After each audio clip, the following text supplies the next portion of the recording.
para sa pagbabago. Sawa na ang bayan ko sa magnanakaw na tao. You may now please take your seats. Thank you.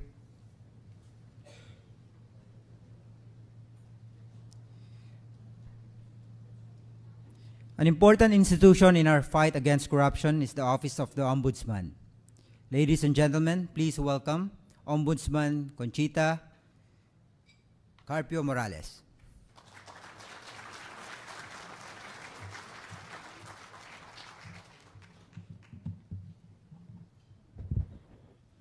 Mr. President, Mayor Rodrigo Roa Duterte, Speaker Pantaleon Alvarez, Executive Secretary Salvador Medellea, and the other members of the Cabinet, Congress, and the Judiciary, fellow workers in the vineyard of public service in the anti-corruption effort, ladies and gentlemen, a pleasant evening.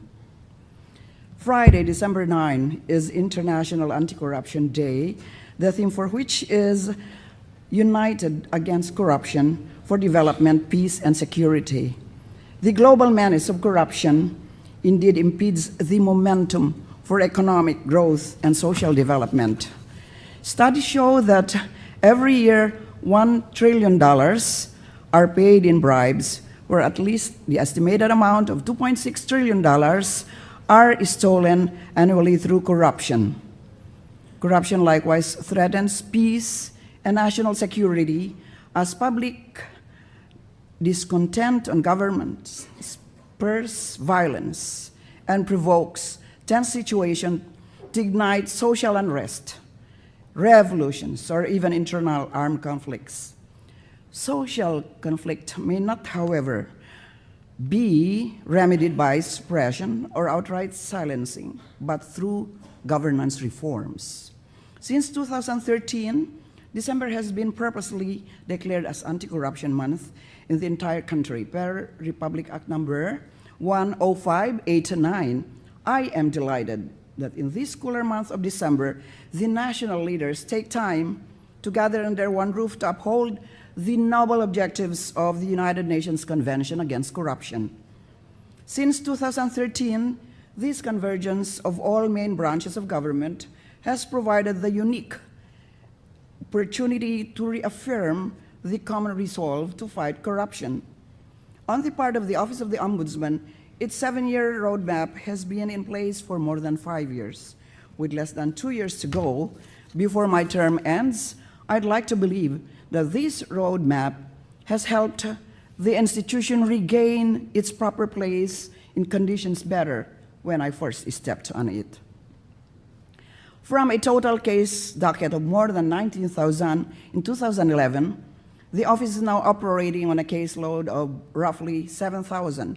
Moreover, a much improved case buildup and a more aggressive prosecution have improved the office conviction rate before the Sandigan Bayan at 75% for the year 2015. A few weeks ago, the Sandigan Bayan reported that for the first 10 months of 2016, the Ombudsman filed 1,078 criminal cases before the Anti-Graft Court, the highest number of which was filed since 1995.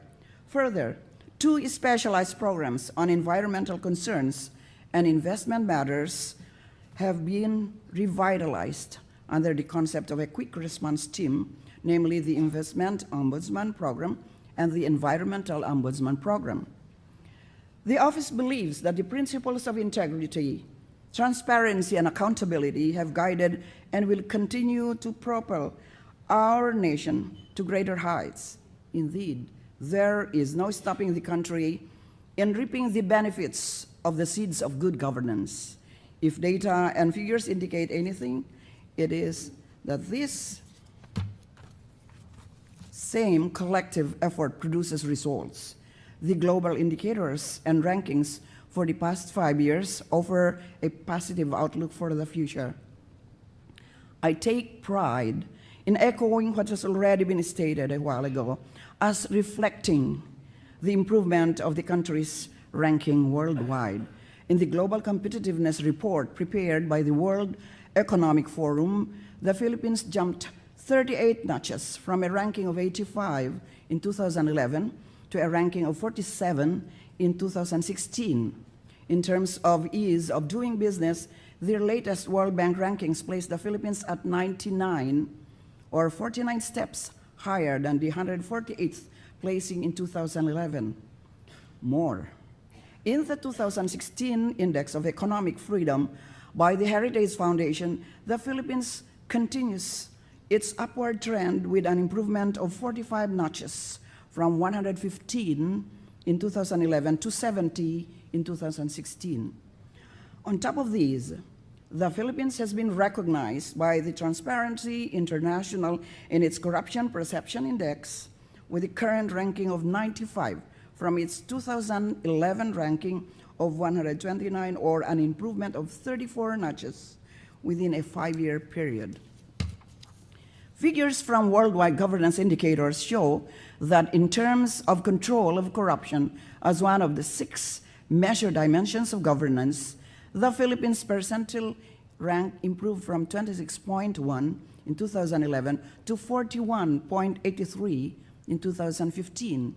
Notably, in the 2015 WGI data, the country's percentile rank in the 6 dimensions of governance, namely control of corruption, rule of law, regulatory quality, government effectiveness, political stability, and voice and accountability, remained mostly within the range of 41 to 58, except for political stability, which was rated as low as 21 percentile rank.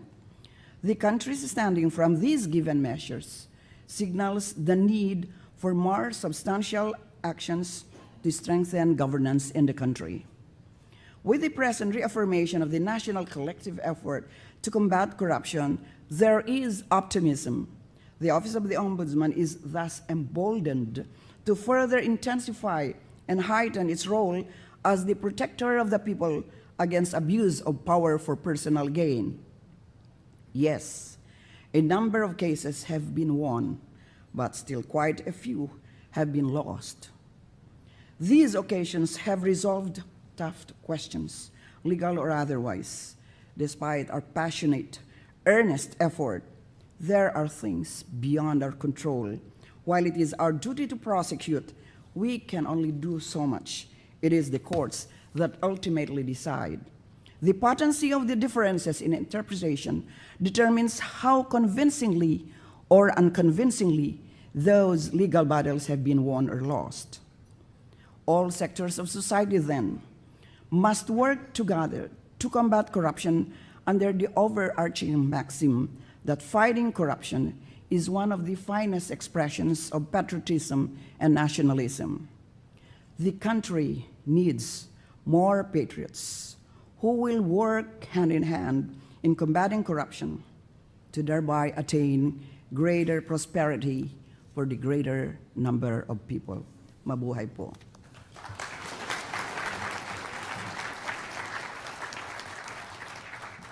Thank you very much, Madam Ombudsman.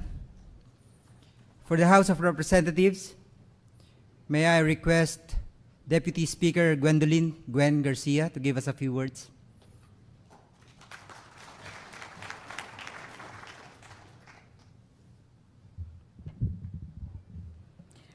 President Rodrigo Roa Duterte, Speaker Pantaleon Alvarez, Executive Secretary Salvador Medialdia, and the other members of Cabinet, our Justice Secretary Vitaliano Aguirre, Ombudsman Conchita Carpio Morales, Attorney Theodore Te, my fellow workers in government, our development partners, distinguished guests, ladies and gentlemen, good evening. It is my distinct honor to deliver for and behalf of our esteemed Speaker of the House of Representatives his message, and this is it.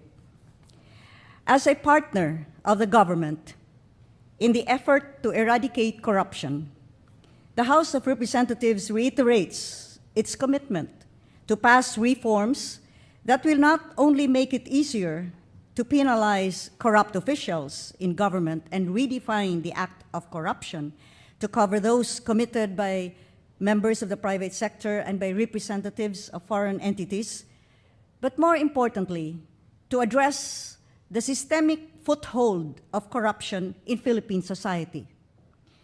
We recall that in the 16th Congress, the House Committee on Public Information embarked on a national consultation program which led to the eventual committee approval of a Freedom of Information bill.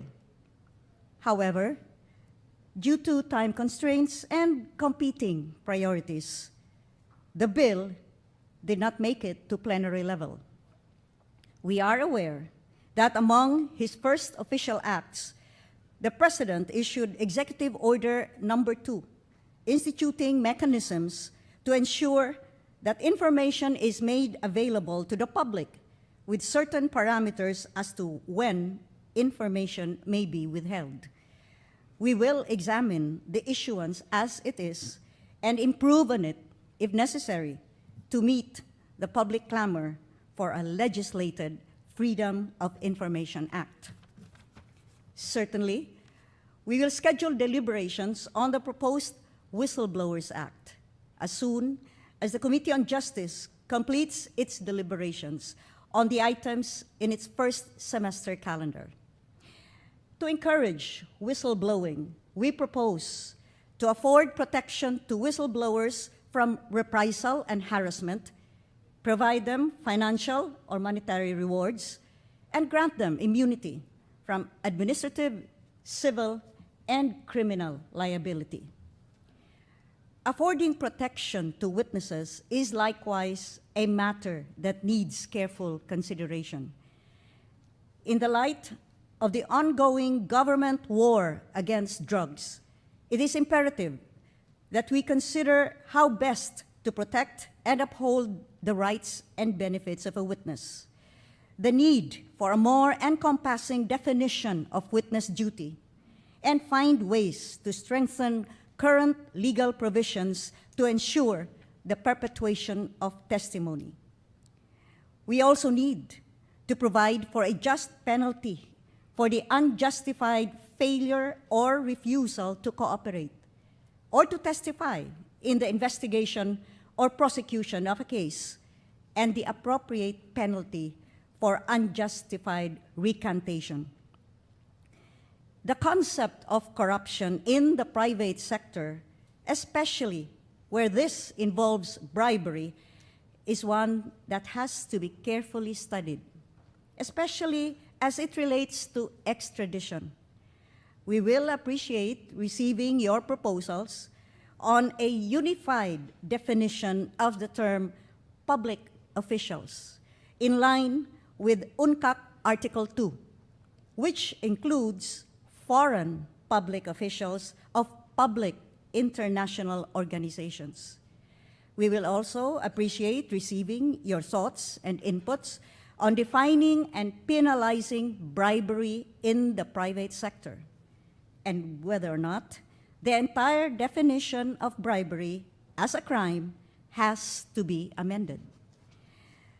The proposal to amend the Philippine extradition law to grant extradition on the basis of reciprocity and the inclusion of extradition cases in the coverage of the mandatory continuous trial, and to amend the rules on admissibility have yet to be made concrete in bill form. We will appreciate receiving proposals on these matters.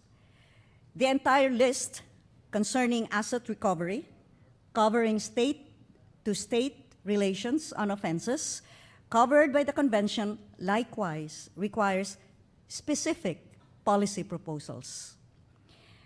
A most important aspect of ethical responsibility in the public sector is when and how to draw the line to protect the public from one's personal interests. We need to agree on a better, more current definition and coverage of the term conflict of interest to inform and guide the implementation of Republic Act 6713, or the Code of Conduct and Ethical Standards for Public Officials and Employees. The Secretariat has started staff work on fine-tuning the provisions of RA 6713 alongside the proposed Civil Service Code, which has never been passed in the last several Congresses, but which we hope we can finally approve in this 17th Congress. We also hope to address the corrupt practices of trading in influence and the abuse of function or position, or the performance of or failure to perform an act by a public official in violation of laws for the purpose of obtaining undue advantage for himself or herself or for another person. Such policy should likewise provide safeguards against frivolous and malicious allegations, such as penalties for false or malicious reporting in bad faith. We note that in 2014, the House passed a bill penalizing active and passive trading in influence and transmitted to the Senate. Currently, a bill of similar nature, House Bill 3177, is undergoing plenary consideration under the period of amendments. We are likewise mindful of the informed opinion that in corruption cases, the burden of evidence shifts to the public officer to prove that the excess of assets over one's income is legally acquired. This should inform our scrutiny of proposals to amend the law on forfeiture. Even as we underscore the importance of upholding bank secrecy to protect legitimate business transactions and the safety of individuals, we also recognize that there are other entities and activities that require more stringent monitoring to deter crime. In this regard, the President has sought the relaxation of bank secrecy laws, and we will heed this call by passing the necessary legislation. This and a twin policy to strengthen the safeguards against money laundering are topmost in our priority agenda. The war on drugs, while relentless, gives us pause. Prior to July of this year, no one, not even the President, was in possession of an accurate definition of how deeply ingrained illegal drug use was in Philippine society.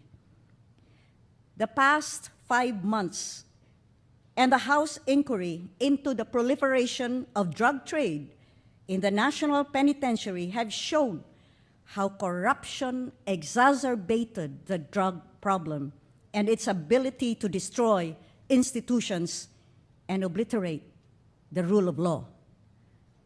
All at once, the specter of a government that has been overtaken by criminal drug syndicates has been revealed, its magnitude and gravity telling us of how close we are to the abyss. That corruption enables criminal activity is a reality that now confronts us, and we must acknowledge how it threatens to destroy our society and the next generation of Filipinos. It magnifies a reciprocal relationship with organized transnational crime syndicates and constitutes a huge challenge to our law enforcement establishment. Corruption threatens to wash away precious resources that we have generated and thus denies us and our country the opportunity to seize the momentum towards gaining sustainable growth and freedom. To counteract the influence of organized crime, we must control corruption and cut the ties of organized crime to political and criminal justice authorities. In the last 2 months, the House endeavored to convey to the public how insidious this problem has become. This is why popular acceptance of the president and of his current campaign is very high, and why, despite unfair criticism against the government's efforts to dismantle the criminal infrastructure spawned by the illegal drug trade, a greater majority of the Filipino people prefer that these efforts continue unabated. I am heartened that the United Nations Development Program continues to partner with us in this endeavor, and we hope that it can accurately convey to its highest authorities the extent of this malignant growth that we need to eradicate, and how the future hinges on the success we will achieve in the war against drugs. Earlier, I mentioned that it is necessary to address the systemic foothold of corruption in our society. Many believe that corruption is difficult to define because it is value-laden. Different cultures view what we perceive as corrupt acts differently. Practices such as gift-giving and nepotism are not considered corrupt practices in many areas in Asia and Africa. And yet, when these acts are transposed to modern society and its economic activities, they raise ethical issues and frequently are not considered acceptable conduct. I am therefore of the belief that as a strategy to eradicate corruption, it is essential to counter cultural proclivities and tendencies. To do this, the educational system must be geared to teach and impart ethical living starting in the earliest grade possible. The advantages of maintaining high moral standards and of understanding communal responsibility must be taught to our children not only as concepts in catechism, but as strategies to attain socio-economic development. The constitutional mandate to give education the highest priority is anchored on the tenet that an educated society is a precondition to self-determination. Our investment in education must proceed from the objective of empowering our children to recognize and commit to the values of citizenship, moral uprightness, and respect and stewardship of the environment. Without a strong moral compass, they will be lost to a dark future. Several other institutions need to be supported to battle corruption. Judges, prosecutors, criminal investigators must continually receive training to acquaint them with best practices and trends in their respective fields. We also need to strengthen systems for recruitment, hiring, retention, promotion, and retirement of civil servants, as well as to offer them the most competitive salaries and other non-monetary benefits to reduce the temptation to engage in corrupt practices. The UNCAC principles allow us to look at our respective national conditions and to formulate preventive measures such as those that were mentioned. These are concepts that both the executive branch and the legislature can work on. Finally, I am told that for 2016, the Office of the Ombudsman received a budget increase of 180 million. For 2017, the House approved another 11% increase over this year's appropriation. In the last 2 years, therefore, the House approved a total of 400 million pesos in additional appropriation for the office. We recognize that this is a wise investment, and it will be money well spent. We also hope that this will translate to to a better prosecution rate and a better appreciation of the role of the office as defined by the framers of the Constitution. Describing its very essence, the distinguished members of the Constitutional Commission viewed the role of the Ombudsman as the sumbungan ng bayan, a recourse provided to the people, specifically those who encounter difficulty in transacting with or who receive unfair treatment from public officers. Inspired by recent national events and the breakthroughs experienced in unmasking those in public office who have contributed to the worsening of the proliferation of drugs in the country, we wish to see a resurgent office, a veritable partner, and a co-crusader against wayward public officers, befitting its role of defender of the people.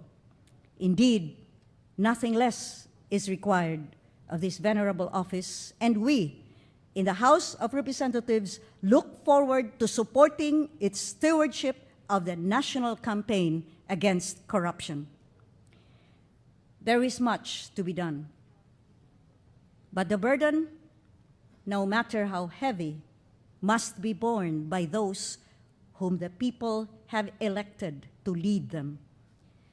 The House of Representatives accepts the challenges ahead, confident in the thought that your help and your support remain steadfast. Daghang salamat, maayong gabi. Thank you very much, Deputy Speaker. The Senate President expressed his regrets for not being able to attend this conference. Nonetheless, he assured us that we can rely on the Senate of the Philippines in this fight against corruption, and that the Senate of the Philippines stands ready to draft and craft legislations in support of the projects of the President against corruption. For the anti-corruption initiative in the judiciary, may we hear from Assistant Court Administrator Attorney Duterte.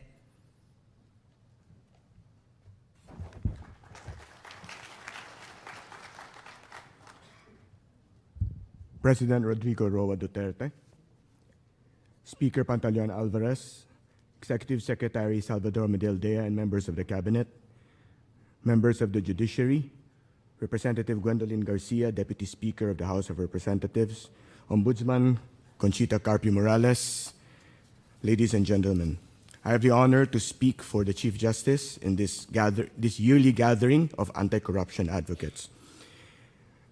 Last year, the report of the judiciary was met by warm applause by the audience in this same hall. They shared the optimism I conveyed about the reforms going on in the judiciary and joined my call for a national effort to help establish a generation of women and men committed to upholding the Constitution and to live exemplary public and private lives.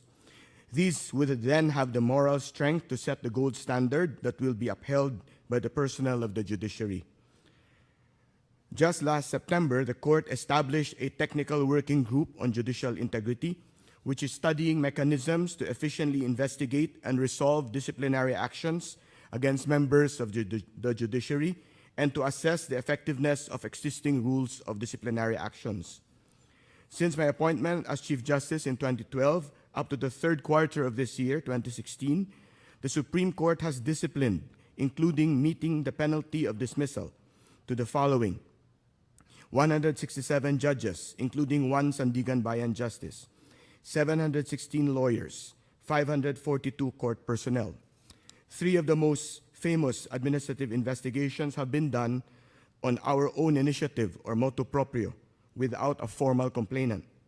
The court's exercise of its disciplinary powers has never before been applied with as much energy. As part of our commitment to transparency, we also announce these disciplinary actions through press briefings and post all the decisions and resolutions on the Supreme Court's website.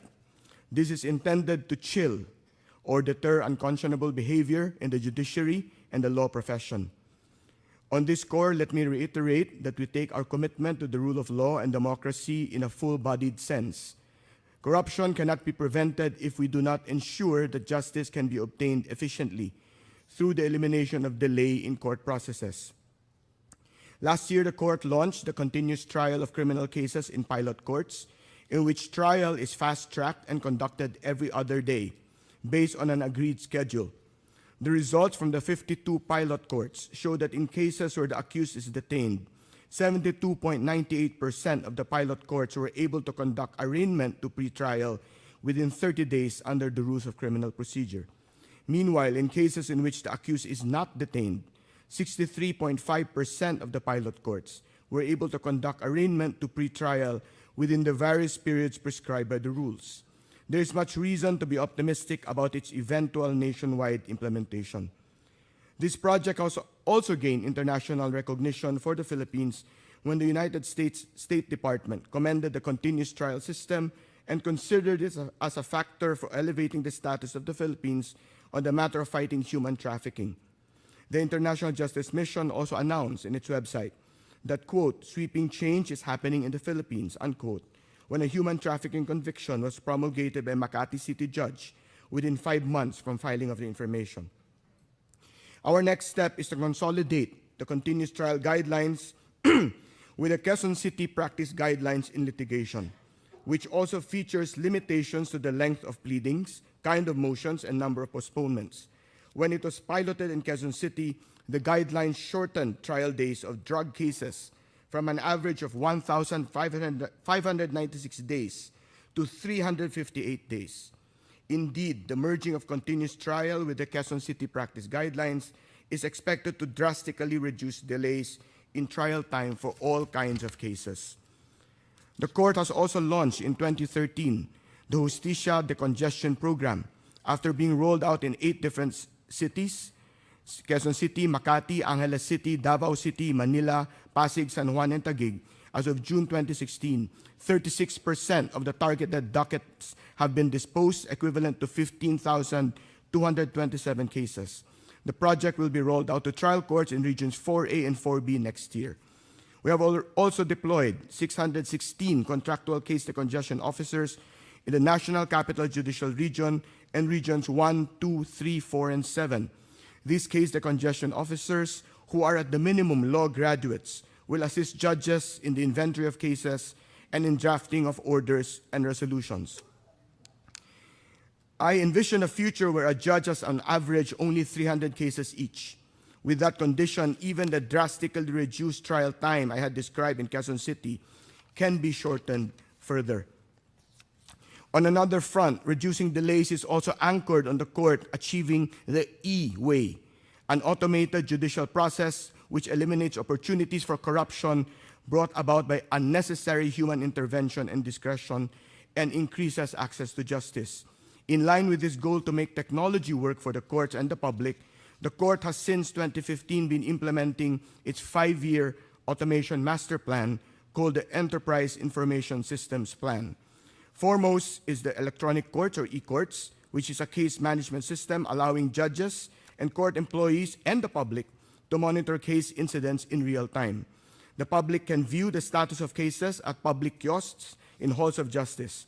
As of November 2016, e-courts has been deployed in 197 courts, and by the end of 2017, e-courts will be fully operational in 297 trial courts, handling about 30% of the total caseload in the lower courts. We hope that in 5 years' time, all our courts will be in electronic mode. Next year, we will upgrade e-courts with an integrated document management system and key functions such as e-filing, e-notification, and online case document access. An offshoot of the e-court is the automated hearing system, which has already been rolled out in 155 courts in Angeles City, Cebu City, Davao City, Lapu-Lapu, Makati, Pasig, Quezon City, and Tacloban. This enables the issuance of written orders in real time in as little as 15 minutes after the order is given in open court. This, of course, cuts down trial time substantially. We have seen dramatic moments when litigants have received an order of release handed to them minutes after it is read out in open court. This has actually started to make people who have witnessed automated hearings believe that justice in real time is actually possible. We have also worked with the Philippine National Police to implement the PNP-developed e-subpoena system in the NCR and Angeles City. This ensures that police witnesses will attend hearings and avoids delay or even dismissal of cases for failure to prosecute. Courts in Regions 3, 5, 6, and 7 are also undergoing training for the use of an e-subpoena. For all of these apps to run, we need an IT infrastructure highway that cuts across our country. We have already implemented phase 1 by building our main and disaster recovery data centers in Manila and Angeles City, and are providing internet to the courts in NCR, Regions 3, 4A, and Region 7. We are moving to the next phase with the construction of regional data centers in Davao City, Lapu-Lapu City, and Tagaytay City. All these efforts are trying to lead the judiciary to ultimately observe the gold standard in public service, however, would be useless unless it is founded on credibility, good faith dealing, and fairness. The Times called for a rigorous self-examination by everyone in government on whether there is personal compliance with the Constitution's threefold requirements for accountability. First, that public service is being rendered with utmost responsibility, integrity, loyalty, and efficiency. Second, whether every action we perform has been performed with patriotism and justice. And third, whether the leader leads a modest life. The law on the conduct of public officials, Republic Act 6713, sets the norm for public officers' conduct, and among the standards of conduct is, of course, professionalism. Thus lies a key element of credibility, a proactive approach by every leader in government to eliminate every source of perception that government leadership, whether in an elective or appointed position, is being used to dispense or peddle undue patronage. That is why every effort is now being undertaken in the judiciary to strengthen the independence of judges. This independence is independence from undue influence, whether of political, local government units, business, social interests, or of family interests. Soon the courts will be reviewing several studies being made on how to instill and strengthen integrity in the judiciary. These studies consider how values are formed among law students, how the court can shape these further values to guide future careers in the judiciary, how lawyers are accredited to practice and maintain their standing in the Philippine bar, and how a high norm of conduct and performance can be exacted and maintained in the judiciary. These would also include understanding how compensation impacts conduct, and what is necessary to assure that hardworking, honest judges that they can maintain a decent middle-class lifestyle. All of these efforts, while good in themselves, are intended to make justice come fully alive in the perception of our countrymen. All these efforts need the help of the two other branches of government, as well as those of the constitutionally created agencies of accountability, such as the Ombudsman and the Commission on Audit. The judiciary is giving its level best to win the war against corruption, but we do not have sufficient investigative capabilities. We have not been given the hard evidence to follow the money trail. In the coming months, we need to discuss how these deficiencies must be addressed. We cannot fail our people. Our future as a nation hinges on whether its leaders are able to walk the talk, as well as talk to other people about the right way to walk. Maraming salamat po at mabuhay po tayong lahat. Thank you, sir. At this point, may I request the Executive Secretary Medialdea and Ombudsman Carpio Morales to please present the State Conference resolution.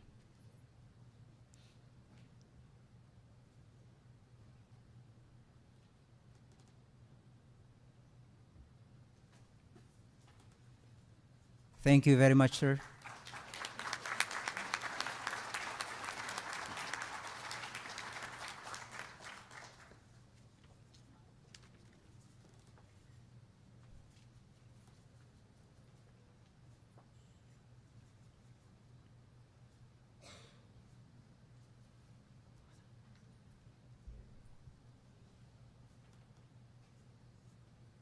To introduce our keynote speaker, please welcome E.S. Medialdea.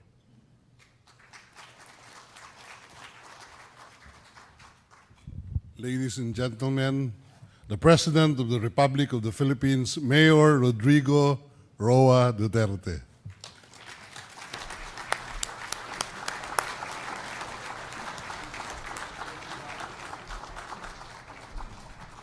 Kindly sit. Salamat po. I'm sorry I was late. I was presiding over the turnover of the office of the Chief of Staff for the Armed Forces of the Philippines. May bago hong ano tayo. It's General I forgot. Anyo. Kasi dalawa yun silang contender kasi. It's, I chose Anyo because of the seniority. Of course, pursuant to my promise during the election that I would never tinker in the selection and promotion of military officers. I would also have done it with the police.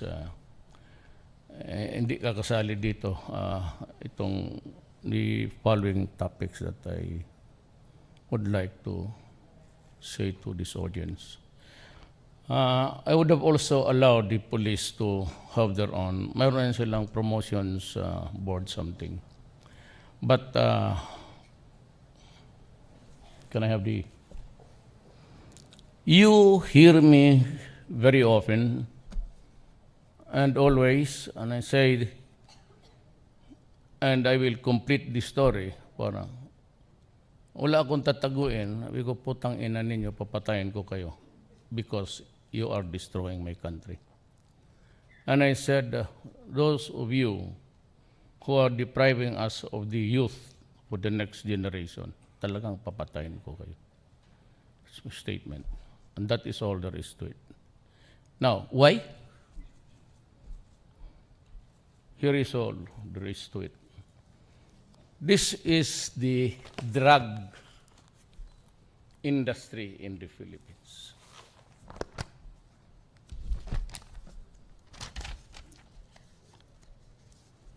Mga litrato nila, yung ibang ex-patay na yan, ito si Loot and some police generals. When I knew that the drug problem was serious, and with it the corruption of the entire government, I knew that it was something that drastic must be done. And I had my own way of enforcing what I took to be something very serious. Nung na-presidente ako at ginusto ko ng malaman ang lahat, and with the few, alam mo na how it is played, ginamit ko ang pagka-presidente ko, sabi ko, ibigay ninyo lahat sa akin. Do not fool me.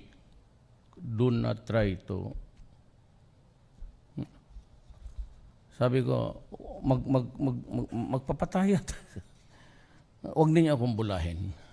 And so, ito, sample lang ito. This stick, ba't yan? Region 1. Ayan, kalagay lahat yan. Puro pangalan yan. There are 5,000 of them. Who are they? Some governors, some mayors, policemen, a few military men, a lot of barangay captains.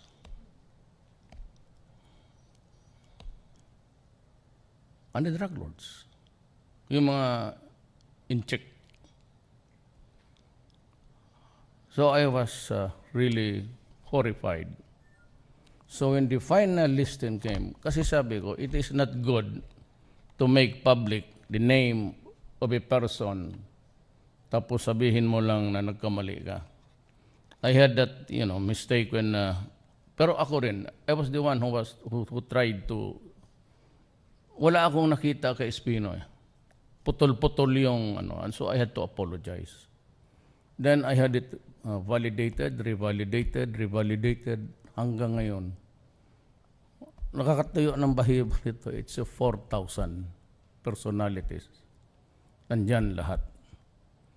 The Maute rebel movement in Lanao and even in Mindanao, with the exception of the MI and the MN, almost all of them extremists, are driving their movements sa Shabu.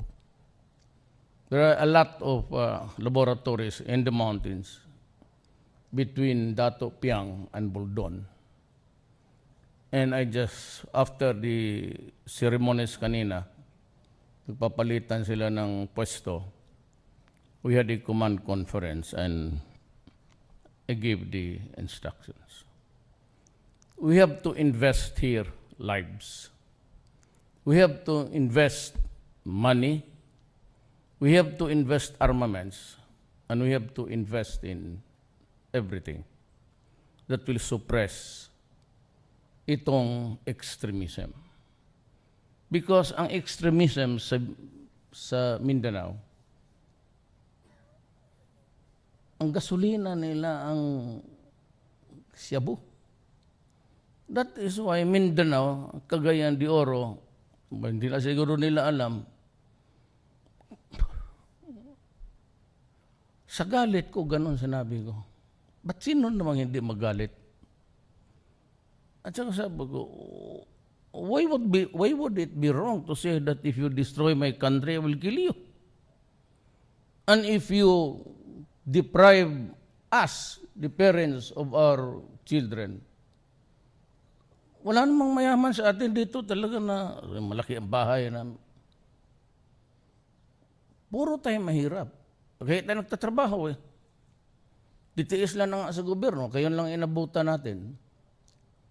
But sino bang magbibigay ng medisina sa atin when we grow old?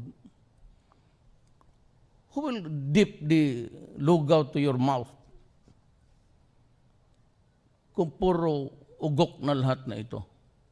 Remember, General Santiago Padilla, 2 years or 3 years ago, gave us a figure of 3 million addicts. And he said, noon 92 barangays of Metro Manila. Then he went further by saying that 92% of the barangays in the Philippines were already contaminated. That was the red flag actually. Wala itong kasali sa akin. Because yung sinabi ko na mag-surrender kayo, kung hindi papatayin ko talaga kayo. So everybody lined up doon sa ano. What did I do? I deprived them of their might. And what is it? It's really the warlord style. If you're a mayor, you strut around with so many guns, so many bodyguards. Then you are into Shabu. And for those policemen of yours who resisted the temptation to be there, papatayin mo. A lot of those guys killed so many people along the way just to protect and continue with their business. Do not be sorry for them. It's not needed. They've had enough blood.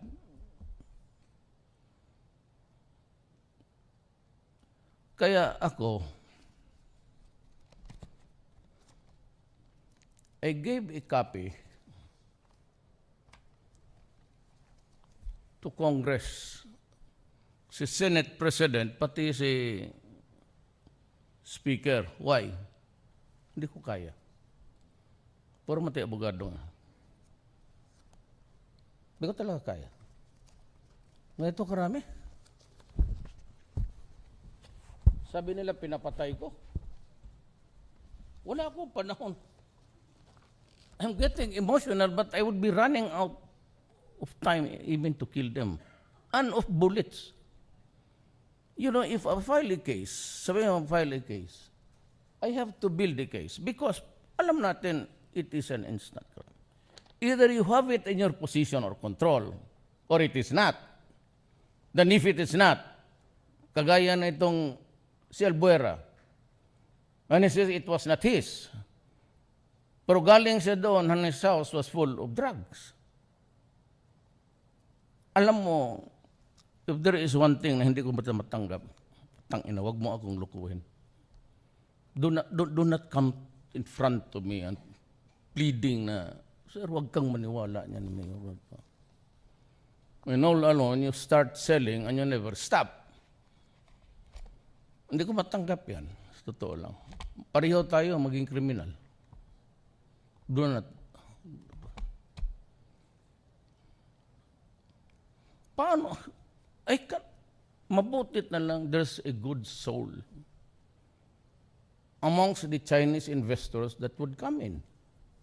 He decided not to invest, but to put his money to finance the biggest 10,000 persons facility. Otherwise, wala talaga akong magawa. Itong mga all the bleeding hearts, itong Amerikano, and they reprimand me as if I am their lucky. So, Mayor Duterte calling for investigation before the International Criminal Court. Fine, go ahead. Sabi, wala akong pakialam dyan. Go ahead. Now, it turns out that they are not even a signatory to that convention. Gago ang mga... Even the EU. Sabi ko, kayo. So, despite the protestations of Obama, picturing the Philippines, well, of course, including me, to be murderers and everything. Here comes Trump. So we had a talk. And I said, Mr. President, it's evening here. Good evening. Oh, President Duterte, you should fix our bad relations. It needs a lot of, you just set something good here. And you're doing great. I know what's you worry about these Americans criticizing you. You're doing good. Go ahead. I had this problem in the border of Mexico and America, and this goddamn shit guy. So ngayon, kung makinig ka kay Ram magsalita sa akin, naging santo ako. Doon sa isang administrasyon, well, ganoon lang. Pero the bottom line, salamat.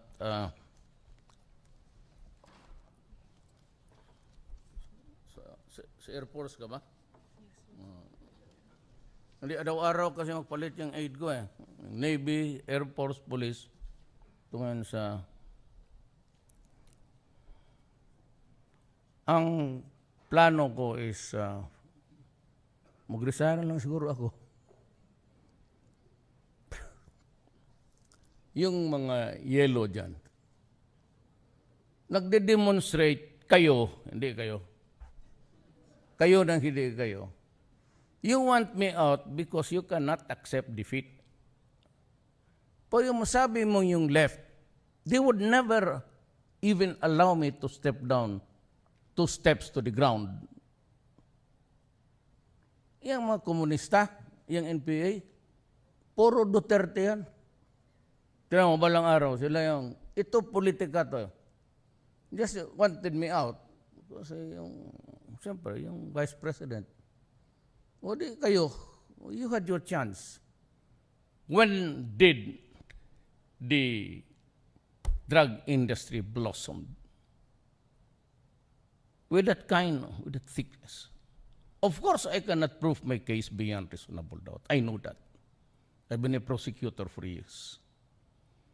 But to build a case just like one, we have to assign about 4 or 5 operatives. We do not have the money, and we do not have the manpower.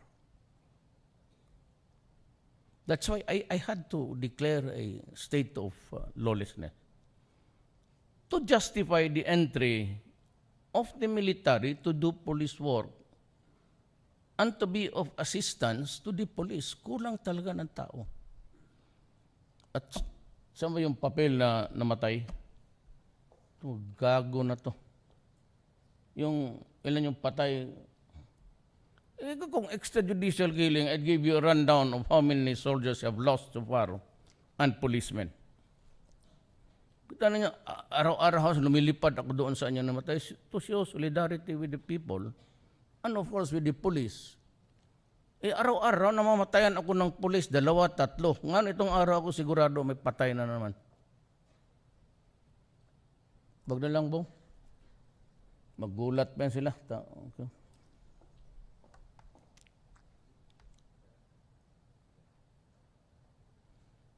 Kasama talaga ng lagay ng panahon ng Pilipinas. Totoo lang. So far, I've lost 58 sa police. I've lost 54 sa military. If that is extrajudicial killing, why would I allow my men to die? Why don't you just shoot them by Barrett? You can hit him a kilometer away. That's the characteristics of that gun. Wounded is 233. My God. Kaya ako, sabi mo, bakit galit yan palagi si Duterte? Masakit ulo ko palagi. Kita mo namang doon, man. I know, you might characterize this as, kung ito kidnapping lang, kagaya dito, Manila 6 or 4, ganon, okay lang. Kasi ang style na dito, pag kidnap na yung incheck, patay na yan. Kaya magbigay ng pera yan o hindi, patay na yan. Kaya kung ikaw magkidnap, sabi mo asawa mo, huwag kang bigay, hayaan mo. Magsindi ka na lang ng perdon ng kandila. Malaki mo yung... Kaya ako galit because it is not a simple police matter. It is an assault sa bayan ko. Na pag ang bayan ko na ganito ilagay mo sa talagang alanganin, we will come up with a failed state. If I do not interdict now, at kung matakot lang ako ng demanda yung ICC na yan, well, I will rot in jail. And so, that is my contribution to you. To protect your sons and daughters. Look at the crime rate of Manila before I became a president. Tignan mo. Rape dito, rape doon. Pasok dito. At least ngayon, namamatay yung mga gago. Pasensya kayo. Ginusto ninyo yan. Now, sa totoo lang, yung early onslaught, yung 3,000 na pinagrereklamo nila, hindi amin yun. We never had, because at that time, I had to talk to the entire command. You must remember, you do not be offended, because that is really true. Initially, I fired several generals. And before I became president, 2 weeks before, bakbakan na dito, patayan na. Look at the records. Do you think we will waste time torturing a person by wrapping him with... what does that indicate to you? Torture. Why? There must be some information. What information? Sinong sinabihan mo na sabit ako dito? That was Devo. Of course, totoo yung may enkwentro at totoo ring may talagang sinalvage. Talagang yung pinatay without nihinuha. But kung sabihin mo ang order ko sa police, nandyan yan sila, na you shoot the idiot kneeling down with his hands tied on his back. Di ako gagong ganun sa kaabogado ko. I said, we are fighting a war. It is an assault on my country, and I will not allow it. Go out and destroy the apparatus of the drug lords. At ilang beses ko sinabi yan, time and again over TV, go out and hunt for them, arrest them if possible so that we can get the information. But if they present a violent resistance using now the book, and you feel that your life is in jeopardy, shoot him dead. That's my order. At totoo yan. At yan ang gagawin nila. At pag hindi nila gagawin, ako ang babaril sa kanila. Huwag ninyo akong laruan. Magpapatayan tayo dito sa bayan na to. You know, I run for the presidency. You know, lahat naman kayo. Wala ang pera.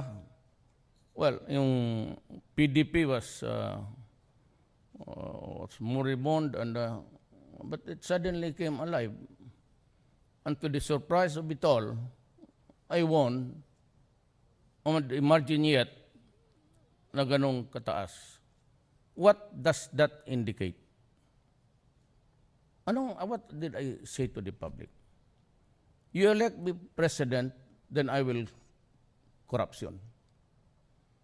And I will give you a respite of these so many generations of corruption in this country. We are like a plane on the verge of a takeoff and yet cannot lift. There is no lift because of corruption. Yan talaga ang totoo dyan. Everywhere, including sa baba, local governments. Yung mga, for example, in the islands of down south, ayaw ko na lang, kasi baka magwala yung mga gag. Tignan mo sa mapa, ang highway crisscrossing. Mga 5 highway, may intersection yan. Sa mapa, pati sa papel, as certified completed project. Pumunta ka doon, anak ng iting. Isang highway lang, sa tabing dagat pa. Kaya itong dito sa Hulo, pati Basilan, it will be undertaken by the office of the president. And it will be handled by the military. At ako mismo ang magtingin doon. The hospitals and all. Otherwise, walang dadating doon maganda. I'm not saying, I'm not casting any aspersion on any person. But that's the cold reality.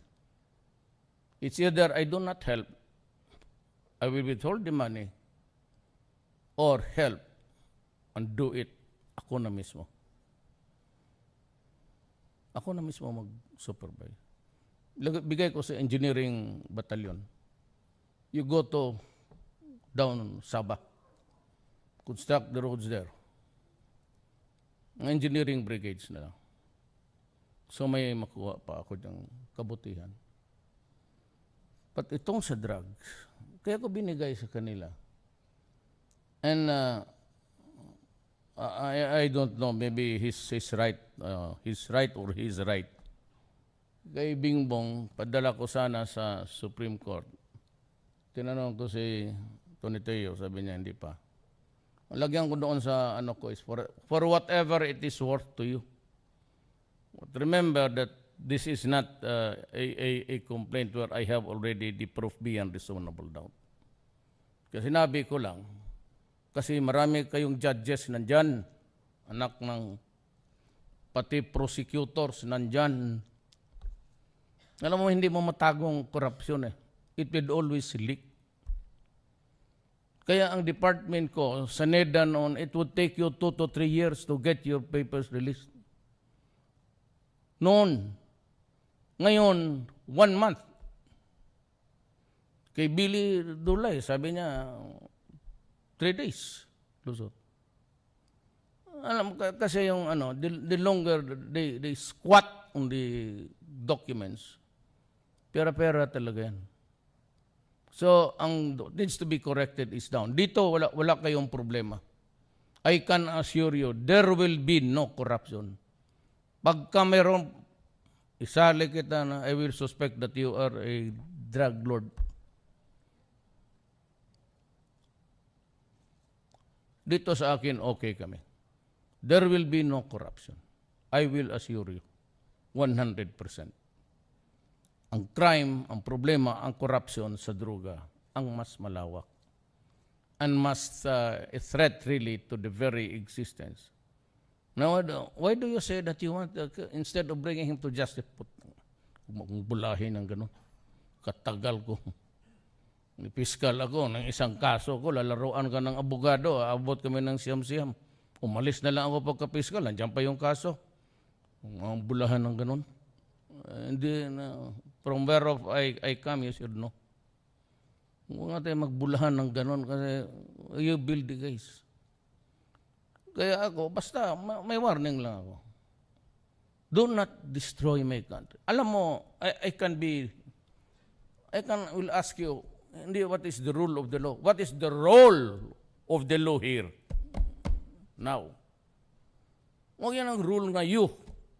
I'm asking you for the oath. What is the role of the law?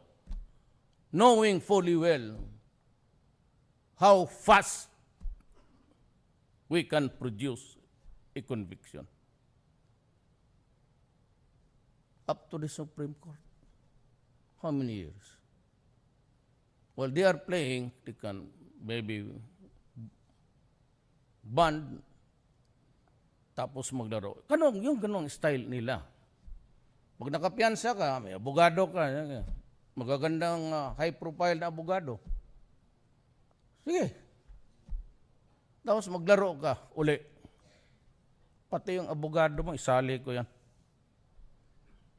Ganun yan na kasi this is fit for something like talagang staggering. And it would do well to thought everybody's listening, this is televised national. You would do well to stop. Or kayo yung mga may tama na. People now can walk the streets unafraid because walang nag-i-istambay. Umalis kayo. You go back to your house, bumalik kayo sa bahay ninyo, tapos pumasok kayo sa kwarto, ilock ninyo sarili ninyo. Huwag kayong magpakita-pakita sa labas.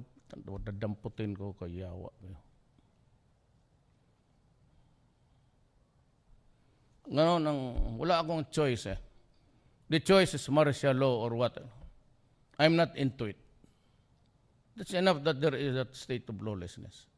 And even with the fighting now but kita mo pati yung if that is not rebellion, what is it? Sumabog yung harap ng Ateneo, killing how many? And ilang beses nangyari yan? Sa Davao, wala. We just clean the place, clean it up, then business again. That is the life in Mindanao. So the MILF is willing to talk. So they have stopped waging a war. The MN, Sinor, meron silang dynamics with the MI. So he wants a separate talk. But he has stopped fighting government. Itong mga extremists ngayon, ang bagong problema ko, and I hope that it would not come during my time. Because if they lose the land base, the land mass in Aleppo and Mosul, and the IS with their backs against the sea, they will look for another territory. And ideally, it is Malaysia. Alam ng police, alam nila yan. So yung hijacking, hindi na natapos-tapos dyan. So I met with Widodo and Najib. How can we stop the piracy here? Well, so we allowed ourselves that we agreed that if you are hijacked in the Malaysian waters and there is a chase across the international waters and you enter the Philippine waters, they are free to continue the pursuit. Sinabi ko sa kanila, sabi ko kay Widodo, kung talagang you're about to escape, kung di pasabugin na. If they cannot be captured, pasabugin mo. Well, how about the hostages? Di pasabugin mo rin. And you're not supposed to be there. There's a warning, and good that there is. Ang Amerika, nagsabi, there's danger there, do not go there. Good, because talagang totoo. Kikidnapin ka lang rin, tapos luglugin ka sa harap ng kamera. But in dealing with them, what is the role of the rule of law there? Let me ask you. Pati yung mga sundalo ko, kung mahuli, yan ang isunod po doon. And why would I allow my government people to to make the supreme sacrifice. And here I refuse. Sabi ko nga, I'm using the son of a bitch, creating trouble for my country. You not only destroyed a few people, you destroyed the whole of the Visayas. And another idiot who is now dead was responsible for the contamination widespread sa West. I would say that I may be opening myself to, but you know, somebody has to do it. If it behoves upon me to, I will do everything to prevent my country from being fractured. If we cannot give, you will remember me after. May isang Maranao tayo dyan. He's my brad. He's the presidential advisor for the... If we cannot give the setup of federal type, forget about peace. We will lose Mindanao. Incessant fighting. Finally, magsabi tayo, sige, walay na lang. Then we will have like the Balkan states. Territory. Because the Visayans would not also like it. And ang mga Bicol, I'm going there for the federalism. Itong sila sa fight against crime, back, Jimenez, Makati na ang they will not allow a... This is a topsy-turvy place. Do not ever think that there is no trouble in Mindanao. There is a war going on. My soldiers are there in the Republic of the Philippines. They are fighting now. Hanggang ngayon nagigira pa sa hulo. And many died. Magsabi ka, how many soldiers? 100, 200, more than. Siguro in that course of that fighting, during my term, baka I lost about, whenever I fly there, just to condole, I lost an average of 9. The last time was 9. Yung mga scout rangers na, because we are afraid of the fighting with the communists, I thank God that they agreed to talk sa Oslo about peace. So we seized the moment. Baka sakali I can hack it. So kung okay ang Communist Party, and we have a large grouping there, it's a cabinet. And you should see when they clash with the rightist and the, sabi ko yung mga CIA dyan sa kabinete. Alam ninyo kung sino yan. One even talks like an American. You know, Mr. President, I would like to report that during my talks in Washington, D.C., I had a chance to talk to Senator. Oh, okay. Kung marunong ito magsalita ng Amerikano. So, ganun ho ang order ko talaga is to destroy. Because my firm belief, my honest assessments sa bayan ko is it's going to the dogs like the Latin American countries. Ian Grillo, who wrote The Gangster, wrote about how the Latin American states failed, including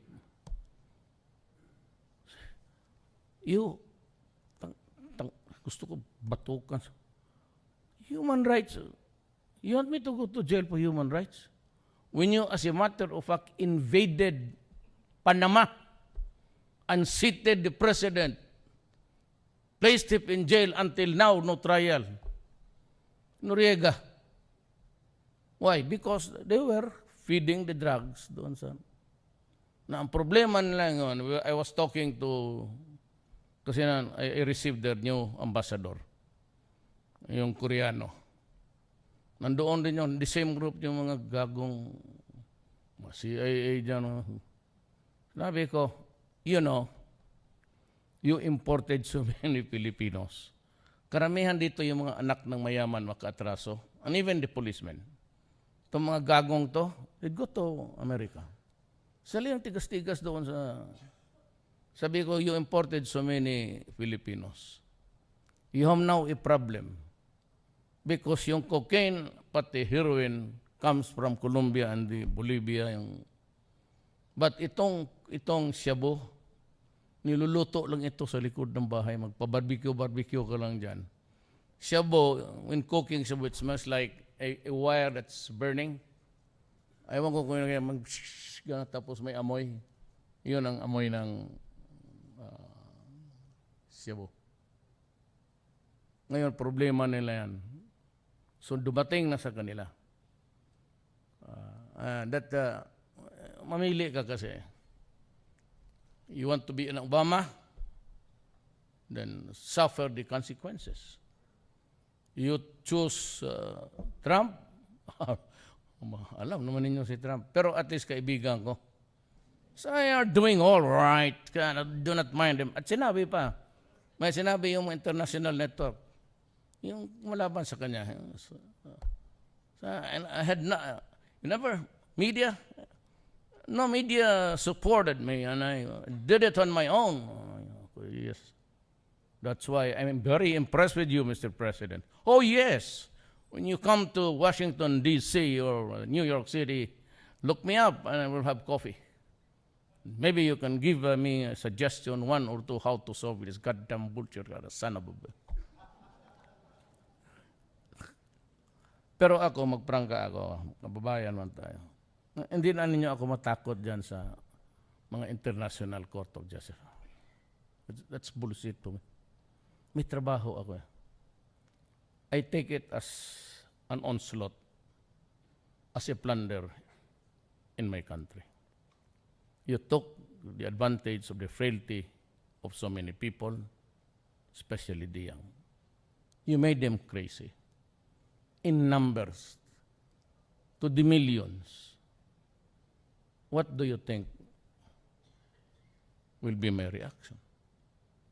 Pag pinag-usapan na natin ang bayan, pag nagwala ako, tumabi na lang kayo dyan. Sa totoo lang, rule of law. But what is the role of the law there? Ano nang laro ng batas nito kung ganun? Pati yung mga anak mo, talagang magpatayan tayo. You know, that is self-preservation of the Filipino race. 4 million, you add another 4. Maybe 8, you add another 4. Kung pagkatapos ng, they would be back in vengeance. Maybe if I lose, I'm ousted. Ganito yan. Kaya sabi ko sa mga ugok, huwag ninyo akong takutin. My presidency has something to do with destiny. I am sure it was God who placed me there. Because mismo sa Luzon, Luzon, isa lang siya, wala akong barangay captain, wala akong congressman na isa. In the Visayas where I come from Cebu sa tatay ko, even sa hometown sa Danao, mga Duranos, my cousins, were for another candidate. In Cebu City, wala talaga ako na isa. And yet, I won by 2 million. Kaya sabi, saan ito galing? Sabi ko sa asawa ko, pag sabi nanalo ako, ginising ako ng asawa, sabi niya, nanalo ka. Sabi ko, ilan? Sabi niya, 4 million. Sabi ko, kindly, let's talk about this thing. Hindi ako makapaniwala. Sabi niya, Diyos na yan. Maybe he has a role for you. Siguro may purpose ka ng, sabi ko, sa totoo lang rin, ha? Walang. Kung hindi ako naging presidente, alam ninyo yan. Alam ninyo yan. Kung hindi ako ang naging presidente. Now, I get ousted, impeached, fine, I'll step down. I will be assassinated, they'd blow up my, fine. So be it. Why? Because that is part of my destiny. God says that you will be president, you will stay there for just 6 months, 1 year, and that's it. Maybe just to show to the people of the Philippines that you have a serious problem here. Wala akong illusions dyan sa staying in power. I've been mayor for 23 years. Been a congressman. I've been a vice mayor to my daughter. May kaso pa rin niya siguro, nanuntok eh. Well, so make no mistake about it. Wala akong ano dyan sa, I'm rubbing my hands, it's cold. Wala akong illusions dyan sa president. Basta ako may trabaho. And as I understand it, this is the problem. So lahat kayong mga, simple man. It's a very simple formula. You stop or you go out, enjoy your money, no problem. Kayo may tama na, punta kayo sa akin, I will bring you to the biggest facility. It's good for 10,000 people. Kompleto, siya ang magbayad sa doctor, nurses, and all. Truly, a very generous man, a Chinese. So, gano'n. Ngayon, kung kayo, sige pa, hindi mag-imbento yung polis, hindi mo maniwala yan. Ayan, lagyan ka ng Shabu. Alam niya, papatayin ko rin siya pag ginawa niyang gano'n. Hindi kita papalusutin. Opresyon. Gano'n na, patayin mo isang tao. Palusutin mo na mag-away kayo ng babae, tapos bigyan mo ng Shabu. Malaman ko ng malaman ang totoo. So for the time that I'm here, until I am whatever future holds for me, let us be clear on this. I will do exactly the way I understand the problem, honestly. And I will react to it the way I should. No middle ground. If you think that there's something there is broken, so be it. Hayaan ko kung let it flow. Whatever comes to me, I will accept it. But ito bayan ko, basi ganun ako ganito lang, mahal ko talaga ang bayan ko. Remember that my mother is in Mindanao, ang lolo ko Chinese. Nag-grow lang yan kasi ang kanyang naturalization ng abogado niya, attorney Roa. Despite of my being a mix, talagang mahal ko ang bayan ko. Do not, or else will go kaput. Salamat po.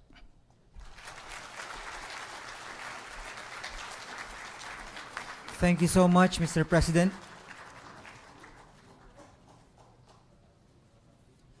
At this point, may we request the President for some photo ops.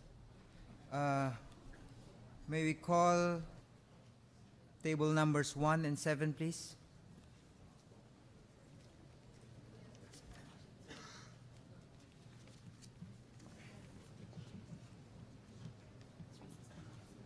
Sure. See.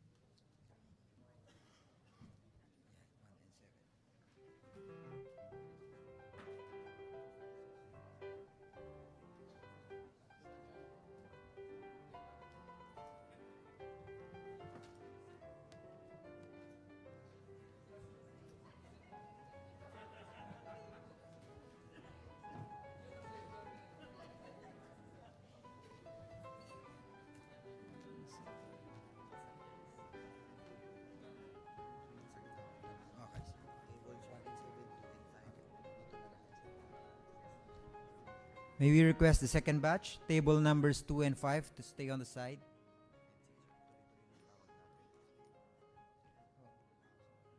Pag nandun na lang, tsaka ako tawagin.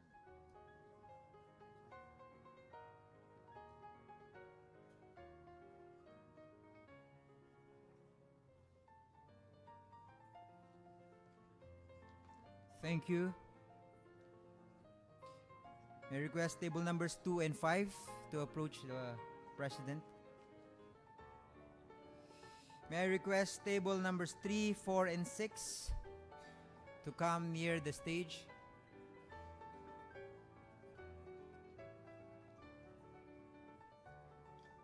Sabihan mo. Salamat.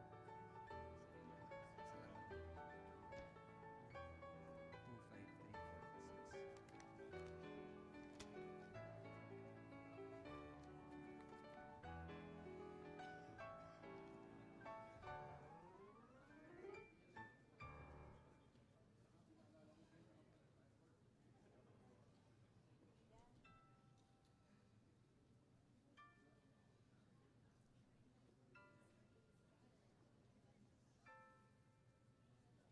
Thank you so much.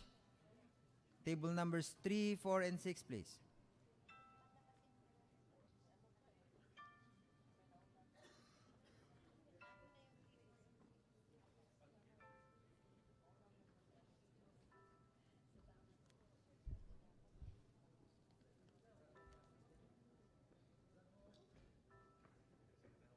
May I request table numbers 10 and 11 to come near the stage?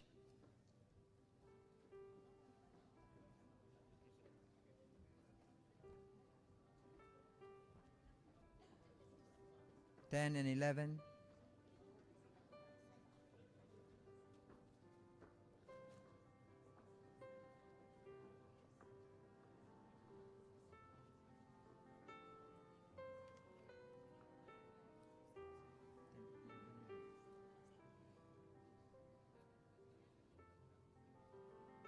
Thank you so much. Table numbers 10 and 11 yan. I request table numbers 8, 12, and 13.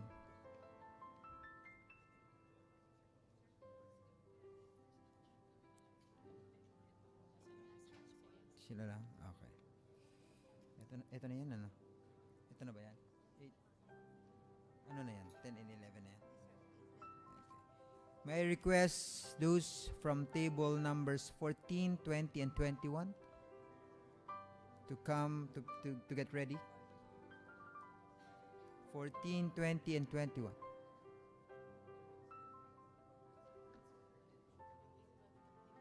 Ito yon. Okay. Ito, 10. Thank you so much. From table 10 and 11. Thank you.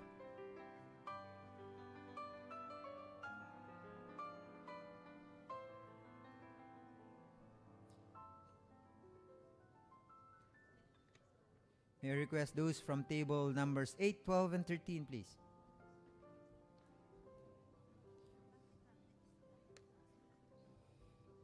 And then may I request those from table numbers 14, 20, and 21 to please get ready.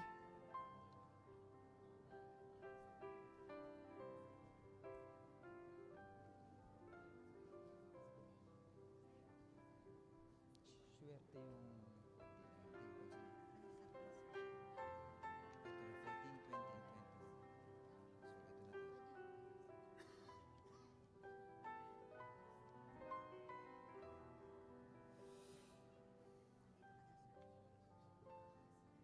So ito na. Ito 14, 20, and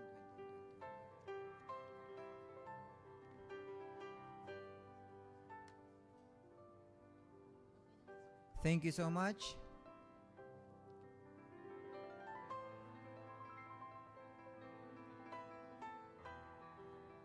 May I request those from table numbers 14, 20, and 21 to join the President.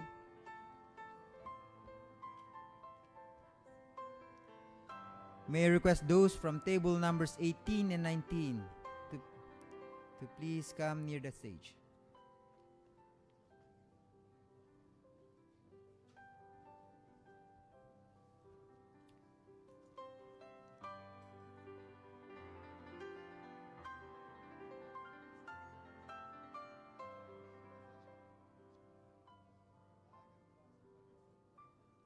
Yes, sir.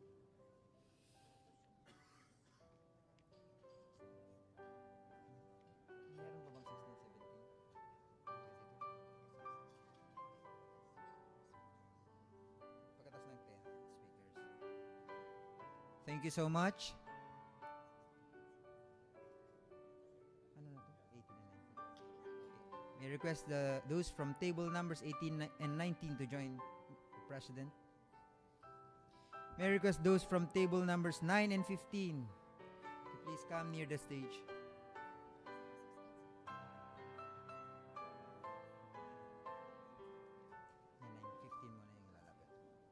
9 and 15, please.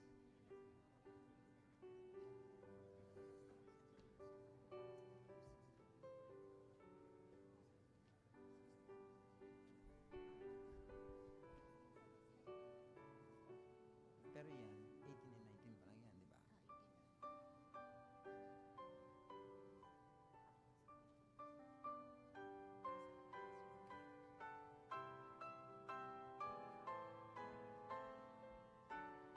Thank you very much.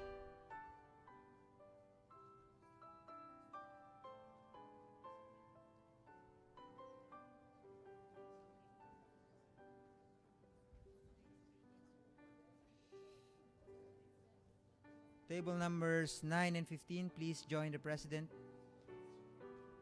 Finally, may we request those from table number 16, 17, and 22 to please get ready.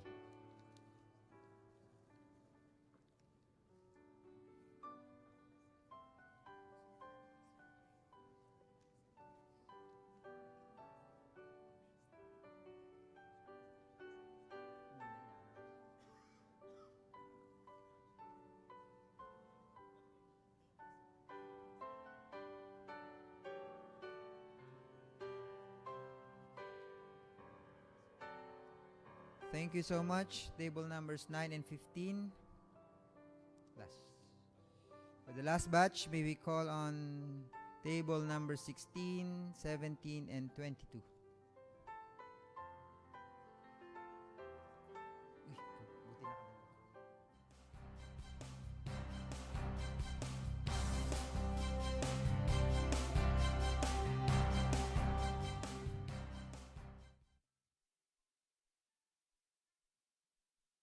All main branches of government has provided the unique opportunity to reaffirm the common resolve to fight corruption. On the part of the Office of the Ombudsman, its 7-year roadmap has been in place for more than 5 years. With less than 2 years to go before my term ends, I'd like to believe that this roadmap has helped the institution regain its proper place in conditions better when I first stepped on it. From a total case docket of more than 19,000 in 2011, the office is now operating on a caseload of roughly 7,000. Moreover, a much improved case build-up and a more aggressive prosecution have improved the office conviction rate before the Sandigan Bayan at 75% for the year 2015. A few weeks ago, the Sandigan Bayan reported that for the first 10 months of 2016, the Ombudsman filed 1,078 criminal cases before the Anti-Graft Court, the highest number of which was filed since 1995. Further, 2 specialized programs on environmental concerns and investment matters have been revitalized under the concept of a quick response team, namely the Investment Ombudsman Program and the Environmental Ombudsman Program. The office believes that the principles of integrity, transparency, and accountability have guided and will continue to propel our nation to greater heights. Indeed, there is no stopping the country in reaping the benefits of the seeds of good governance. If data and figures indicate anything, it is that this same collective effort produces results. The global indicators and rankings for the past 5 years offer a positive outlook for the future. I take pride in echoing what has already been stated a while ago as reflecting the improvement of the country's ranking worldwide. In the Global Competitiveness Report prepared by the World Economic Forum, the Philippines jumped 38 notches from a ranking of 85 in 2011 to a ranking of 47 in 2016. In terms of ease of doing business, their latest World Bank rankings placed the Philippines at 99, or 49 steps higher than the 148th placing in 2011. More.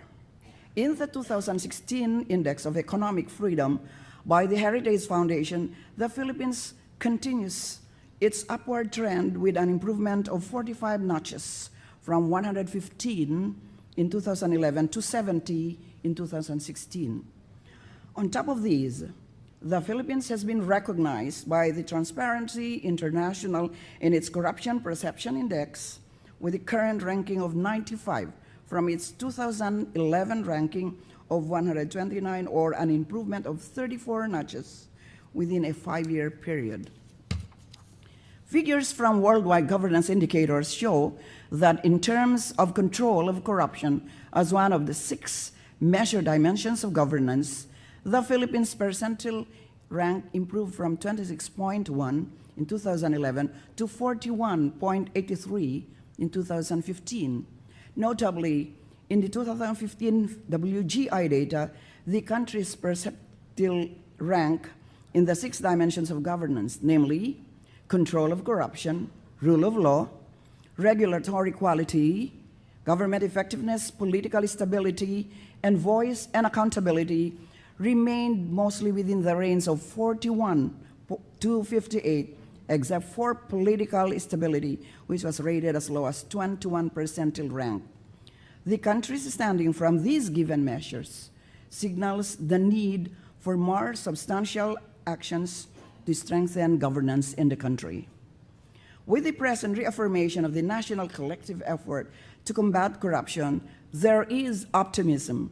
The Office of the Ombudsman is thus emboldened to further intensify and heighten its role as the protector of the people against abuse of power for personal gain.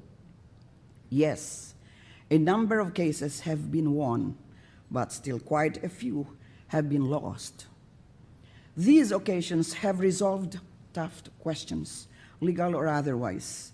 Despite our passionate, earnest effort, there are things beyond our control.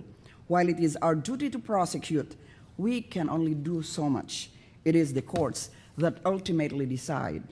The potency of the differences in interpretation determines how convincingly or unconvincingly those legal battles have been won or lost. All sectors of society, then, must work together to combat corruption under the overarching maxim that fighting corruption is one of the finest expressions of patriotism and nationalism. The country needs more patriots who will work hand in hand in combating corruption to thereby attain greater prosperity for the greater number of people. Mabuhay po.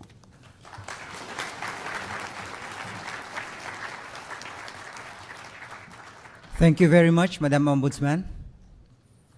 For the House of Representatives, may I request Deputy Speaker Gwen Garcia to give us a few words.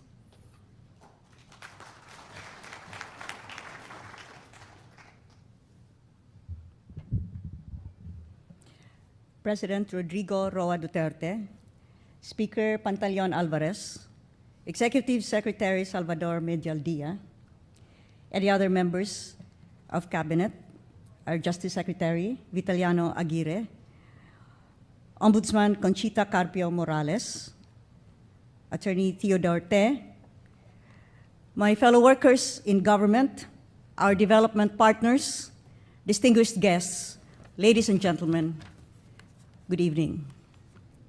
It is my distinct honor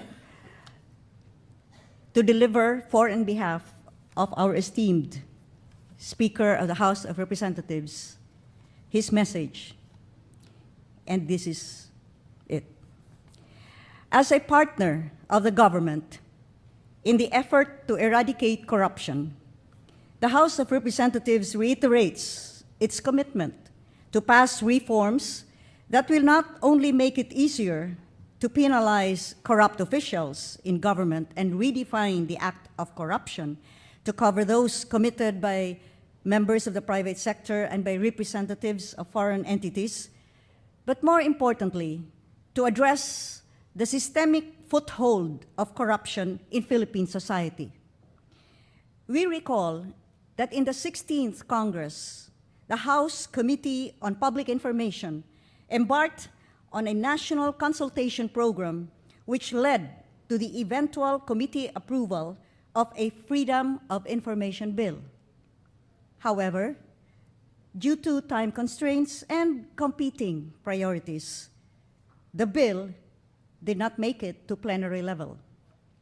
We are aware that among his first official acts, the President issued Executive Order Number 2, instituting mechanisms to ensure that information is made available to the public with certain parameters as to when information may be withheld.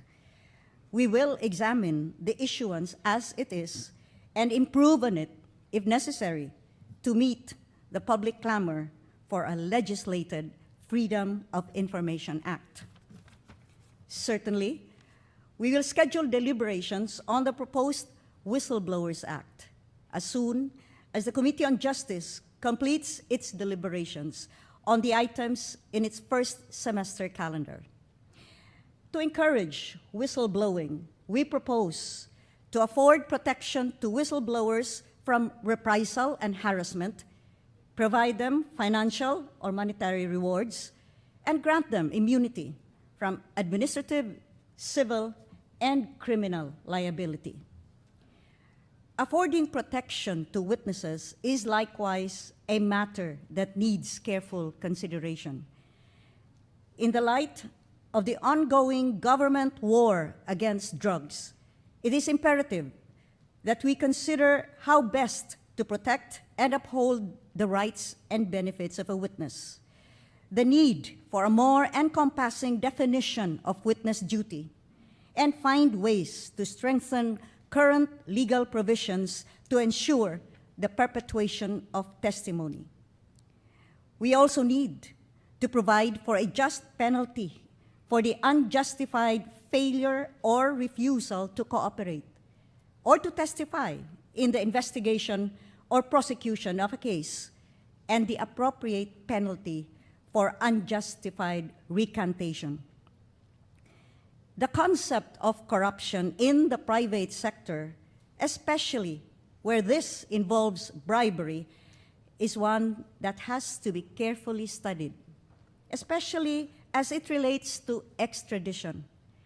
We will appreciate receiving your proposals on a unified definition of the term public officials, in line with UNCAC Article 2, which includes foreign public officials of public international organizations.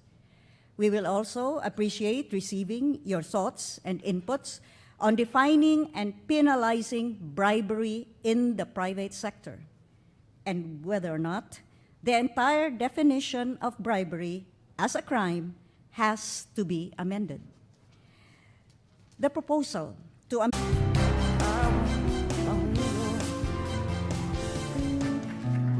para sa pagbabago. Sawa na ang bayan ko sa magnanakaw na tao. You may now please take your seats. Thank you.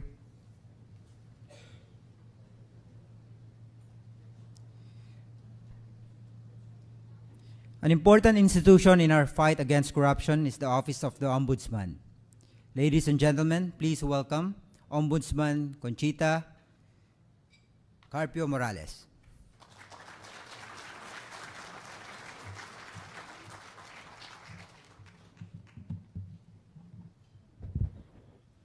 Mr. President, Mayor Rodrigo Roa Duterte, Speaker Pantaleon Alvarez, Executive Secretary Salvador Medellea, and the other members of the Cabinet, Congress, and the Judiciary, fellow workers in the vineyard of public service in the anti-corruption effort, ladies and gentlemen, a pleasant evening.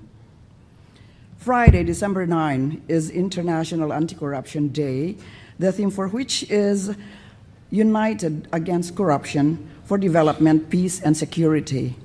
The global menace of corruption indeed impedes the momentum for economic growth and social development.